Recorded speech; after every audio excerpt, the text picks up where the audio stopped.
একটা বিষয় নিয়ে সোশ্যাল মিডিয়াতে প্রায় সময় দেখি, তো সেটা হচ্ছে আমরা যারা ইউরোপ আমেরিকাতে বসবাস করি তারা নাকি টয়লেটে পানি ইউজ করি না। আসলে বিষয়টা একেবারে হাস্যকর। হয়তো বাংলাদেশ থেকে যারা আছে বা বাংলাদেশে যারা আছে তারা ভাবে যে এখানে যেহেতু পানির ব্যবস্থা নেই বা এই দেশের মানুষগুলো যেহেতু পানি ইউজ করে না টয়লেটে, তো আমরাও এখানে এসে আমরা পানি ইউজ করি না। আসলে ভাই ব্যাপারটা কিন্তু তাই নয়।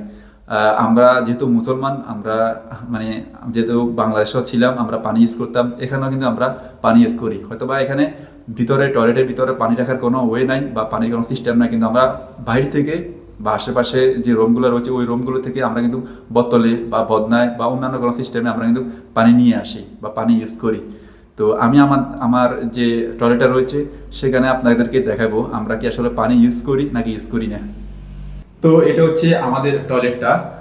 দেখুন এখানে পানির ব্যবস্থা আছে নাকি নাই। এটা হচ্ছে একটা পাত্র, আমরা বদনা খুঁজেছিলাম কিন্তু বদনা পাইনি।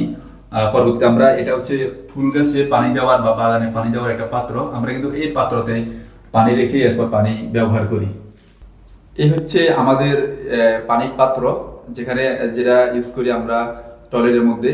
তো আমরা দুইটা কিনেছি, একটা আমার টয়লেটে রেখেছি আর একটা হচ্ছে গিয়ে এটা, মানে একসাথে দুইটা এক প্যাকেটে ছিল আর কি। তো এটা ব্যবহার হচ্ছে না, যার কারণে এটা হাতে নিয়ে আপনাদেরকে দেখাচ্ছি। আসলে আমরা যে ইউরোপ আমেরিকাতে থাকলে যে আমরা পানি ব্যবহার করি না এমনটা কিন্তু না, এমন ভুল ধারণা নিয়ে আপনারা আশা করি আমাদেরকে নিয়ে ভুল ভাববেন না আর কি।